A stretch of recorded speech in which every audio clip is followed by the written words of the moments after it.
अस्सलामुअलैकुम वरहमतुल्लाहि वबरकातुहू। अल्लाह के नाम से शुरू जो बड़ा कृपालु और अत्यंत दयावान है। मैं हूं मोहम्मद नफीस अंसारी और आप देख रहे हैं द पॉलिटिकल। आज एक बहुत दिलचस्प ख़बर मैं आपके सामने लेकर आया हूं। वो ख़बर ये है कि जी सलाम पर मैं एक वीडियो देख रहा था जहां पर अचानक आया ब्रेकिंग न्यूज़। मैंने देखा कि उसमें लिखा हुआ कि शिवसेना एमआईएम में ज़ुबानी जंग पॉसिबल है, फेयर इनफ। फिर दूसरी पोस्ट है ब्रेकिंग न्यूज़, शिवसेना का सामना में ओवैसी पर वार। ठीक है भाई, शिवसेना ओवैसी पर वार कर सकता है, ज़ुबानी वार। तब मेरी आंखें फटी की फटी रहेगी जब मैंने तीसरी ब्रेकिंग न्यूज़ देखी, और वो ब्रेकिंग न्यूज़ था ब्रेकिंग न्यूज़, ओवैसी को बीजेपी की बी टीम कहा शिवसेना ने। I can't believe this. Shiv Sena आज इस वीडियो को पूरा कर पाना मेरे लिए बहुत बड़ा चैलेंज होने वाला है। आई कांट बिलीव कि शिवसेना ने बैरिस्टर असदुद्दीन ओवैसी साहब को बीजेपी के बी टीम कहा है, और किस उम्मीद से उसने ये बात कही है। चलो ठीक है, कांग्रेस को मुसलमानों को वोट चाहिए, वो ओवैसी साहब को बीजेपी के बी टीम कहते हैं, ठीक है। एसपी कहती है क्योंकि उसको मुसलमानों को वोट चाहिए, चलो भाई एमआईएम बीजेपी की बी टीम है। बीएसपी को मुसलमानों को वोट चाहिए, चल भाई एमआईएम बीजेपी की बी टीम है। आरजेडी को मुसलमानों को वोट चाहिए, वो भी कहती है एमआईएम बीजेपी की बी टीम है। यहाँ तक कि जेडीयू भी कहती है एमआईएम बीजेपी। अरे भाई टीएमसी भी कहती है एमआईएम बीजेपी की बी टीम है, सीपीएम भी कहती है एमआईएम बीजेपी की। इन सब को मुसलमानों को वोट चाहिए। मैं समझ रहा हूँ कि ये लोग ओवैसी साहब को इसलिए बदनाम करें ताकि मुसलमान मुत्तहिद ना होकर उनका पूरा वोट का बंटवारा इन तमाम पार्टियों में हो जाए। पर जब शिवसेना कहती है कि एमआईएम बीजेपी की बी टीम है, तो मुझे हंसने पर तो मजबूर करती है, पर सोचने पर भी मजबूर करती है कि शिवसेना इतनी बेशर्म कैसे हो सकती है। या तो शिवसेना 25 करोड़ मुसलमानों को मूर्ख समझती है, या फिर शिवसेना को कोई बड़ा प्लानिंग है।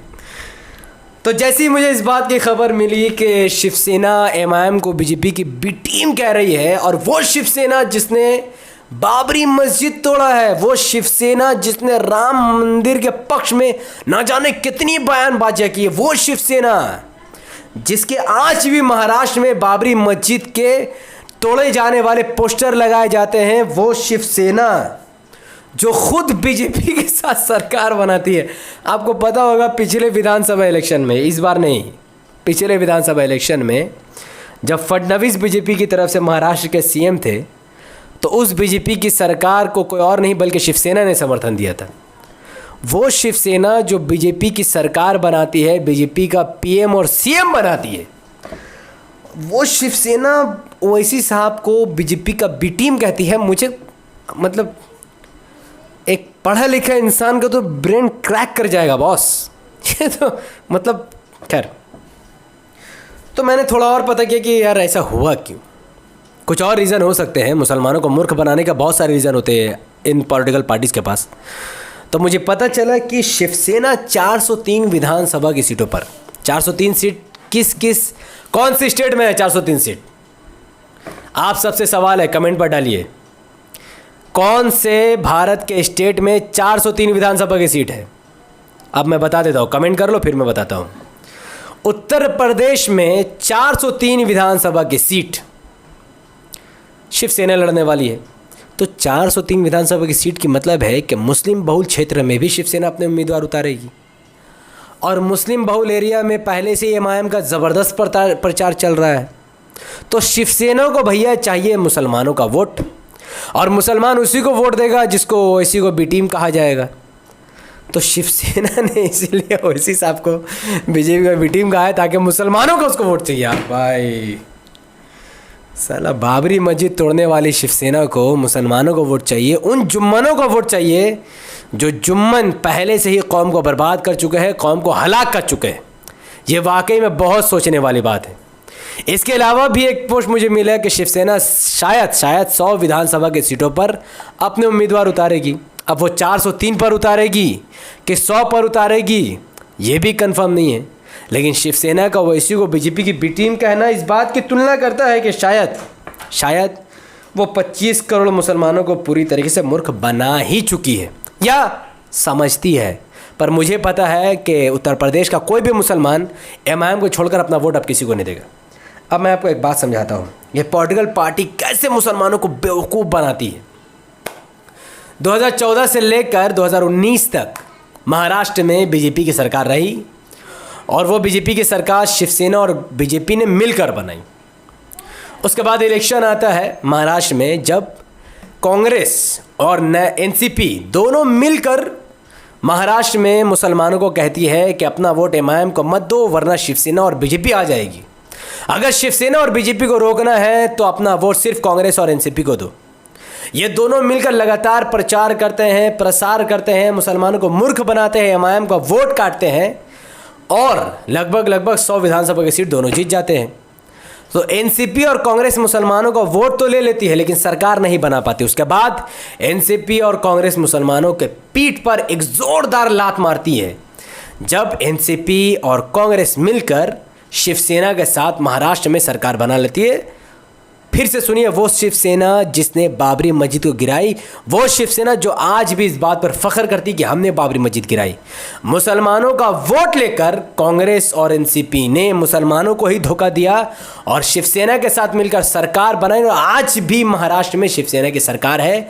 और आज ये तमाम लोग मिलकर, एनसीपी, एसपी, बीएसपी को सब लोग मिलकर महाराष्ट्र में, खासकर मैं महाराष्ट्र की बात करता हूँ, ये वो लोग हैं जो मुसलमानों का वोट लेते हैं, शिवसेना की सरकार बनवाते हैं, राम मंदिर का समर्थन करते हैं और आज भी ये लोग मुसलमानों को मूर्ख बनाने के लिए बेशर्म होकर वैसे सबको बीजेपी की बी टीम कह देते हैं, इस उम्मीद से कि मुसलमान इनकी बातों को बिलीव करेगा। पर मुझे नहीं लगता कि पढ़ा लिखा मुसलमान अब कभी भी अपना वोट एनसीपी या कांग्रेस को महाराष्ट्र में देगा या फिर उत्तर प्रदेश में कभी भी मुसलमान एसपी बीएसपी को अपना वोट देगा। ये हो ही नहीं सकता है। जैसे ओवैसी साहब को बदनाम किया जा रहा है वैसे ओवैसी साहब का कद दिन ब दिन मुसलमानों के नज़दीक बढ़ता जा रहा है। और अब महाराष्ट्र इलेक्शन हो चाहे उत्तर प्रदेश, एमआईएम का वोट प्रतिशत बढ़ना तय है क्योंकि महाराष्ट्र की जो मुस्लिम आबादी है वो अब धोखा खाने के लिए रेडी नहीं है। वो बहुत धोखा खा चुकी है क्योंकि उनको पता है कि कांग्रेस को वोट दो चाहे एनसीपी को, सरकार तो शिवसेना या बीजेपी की ही बननी है, तो फिर अपना वोट एमआईएम को क्यों ना दे दिया जाए ताकि अपना स्कूल, कॉलेज, हॉस्पिटल बनाने का कार्य किया जाए। तो अब आपको समझ में आया, ये वो पार्टियां हैं, देख रहे हैं ना, आपको तेजस्वी यादव दिखते होंगे, शरद पवार दिखते होंगे, Sonia Gandhi, Mayawati, Mamata Banerjee, CPM, RJD, JDU, Congress, सब लीडर इसमें हैं। और ये सब लोग मिलकर 25 करोड़ मुसलमानों को हर साल मूर्ख बनाते हैं। एमआईएम बीजेपी की बी टीम, ओवैसी बीजेपी की बी टीम, एमआईएम बीजेपी की बी टीम, ओवैसी वोट कटवा। और ये लोग मुसलमानों का वोट तमाम पार्टियों में बंटवा देते हैं जिसका सीधा फायदा बीजेपी को मिल जाता है। तो अब सॉल्यूशन में आते हैं। तो मैं तो वीडियो नहीं बनाता कि आप तक खबर पहुंचे, बल्कि इसलिए ताकि इस कौम की रहनुमाई हो सके और जो कौम इस वक्त उठने वाली है उस कोशिश में लगो कि ये कौम सच में उठ जाए, क्योंकि आप ये गिरेगी तो नहीं उठ पाएगी। Solution, what is the solution? तो अब सॉल्यूशन ये है कि 25 करोड़ भारत के मुसलमान, चाहे वो किसी भी राज्य में रहते हो, जहाँ जहाँ एमआईएम इलेक्शन लड़ेगी वहाँ वहाँ अपना वोट एक मत होकर एमआईएम को दे। अगर 25 करोड़ मुसलमान अपना vote SP, BSP, Congress, RJD, JDU, TMC, CPM में बांटेगी तो फिर सीधा फ़ायदा इसका बीजेपी को होगा। अगर 25 करोड़ अपना वोट, मुसलमान अपना वोट इन तमाम पार्टियों को लात मारकर अपना वोट सिर्फ और सिर्फ एमआईएम को देंगे तो इसका सीधा सीधा नुकसान बीजेपी को होगा। तो अब उत्तर प्रदेश, महाराष्ट्र, वेस्ट बंगाल और तमाम गुजरात के मुसलमानों को ये देखना है कि वो अपना वोट कहाँ देना चाहते हैं। एमआईएम को देकर बीजेपी को हराना है या इन तमाम पार्टियों में बांटकर बीजेपी को फ़ायदा पहुँचाना है। और अब लास्ट बात मैं कहता हूँ कि मौलाना कलीम सिद्दीकी साहब से सबक सीखिए। मौलाना कलीम साहब को अरेस्ट किया गया, ना मायावती कुछ बोली, ना अखिलेश कुछ बोला, ना राहुल गांधी, इन तीनों ने मिलकर मुस्लिम कौम के मुंह पर तमाचा जड़ दिया कि हम तुम्हारा वोट ज़रूर लेंगे पर तुम्हारे उलमा के हित में एक बात भी नहीं बोलेंगे, सिर्फ इसलिए ताकि हिंदू ना नाराज़ हो जाए। तो हिंदू के नाराज़गी के डर से ये लोग मौलाना के हित में बात कहने से डर रहे हैं। तो आप इनसे उम्मीद क्या कर सकते हैं कि ये लोग मुसलमानों के लिए काम करेंगे? सवाल ही पैदा नहीं है। और मौलाना कलीम सिद्दीकी साहब के बारे में ओवैसी साहब ने अपनी आवाज़ बुलंद की। एमआईएम के लोग प्रदर्शन भी कर रहे हैं और एमआईएम इस फील्ड में काम कर रही है कि सत्ता किसी भी तरीके से मुसलमानों के हाथ में आ जाए ताकि एटीएस ये गलती दोबारा ना करे और किसी भी मासूम मुसलमानों को जेल में जाना ना पड़े। तो अगर आपको इस वीडियो में साफ साफ मैसेज मिल गया हो कि आने वाले विधानसभा इलेक्शन में आपको करना क्या है, तो इस वीडियो को जितना ज़्यादा हो सके लाइक करें, इसके लिंक को व्हाट्सअप, फेसबुक, इंस्टाग्राम में शेयर करें। अपनी बातों को कमेंट पर रखिए कि आप अब इस वीडियो के बाद भी ओवैसी साहब को बीजेपी की बी टीम समझते हैं या फिर Shiv Sena, NCP, Congress, RJD, JDU को बीजेपी बी टीम समझते हैं। और मैं आपसे पूछता हूँ कि अगर शिवसेना और एमआईएम आपके यहाँ इलेक्शन लड़ रहे तो आप अपना वोट किसको दोगे? वेल, मामला तो बहुत सिंपल है पर जवाब भी बहुत आसान है। देखिए जवाब में क्या आता है।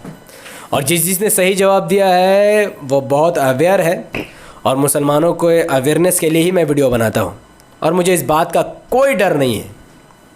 राह लिल्लाह में अपनी लाइफ को वक्फ कर चुका हूँ और आगे भी बोलता रहूँगा, चाहे कितनी भी बड़ी मुसीबत आए, पर अल्लाह से दुआ कीजिए कि ज़्यादा मुसीबतों के पहाड़ मुझ पर न टूटे और ये काम जो मैं कर रहा हूँ ये सदाबहार चलते रहे। और एक वक्त ऐसा है कि कम से कम 6-7 राज्यों में इमाम की सरकार बने और हर मुस्लिम बहुल क्षेत्र में अच्छे स्कूल, अच्छे कॉलेज और अच्छे हॉस्पिटल बन सके, जैसा काम तेलंगाना में हुआ है।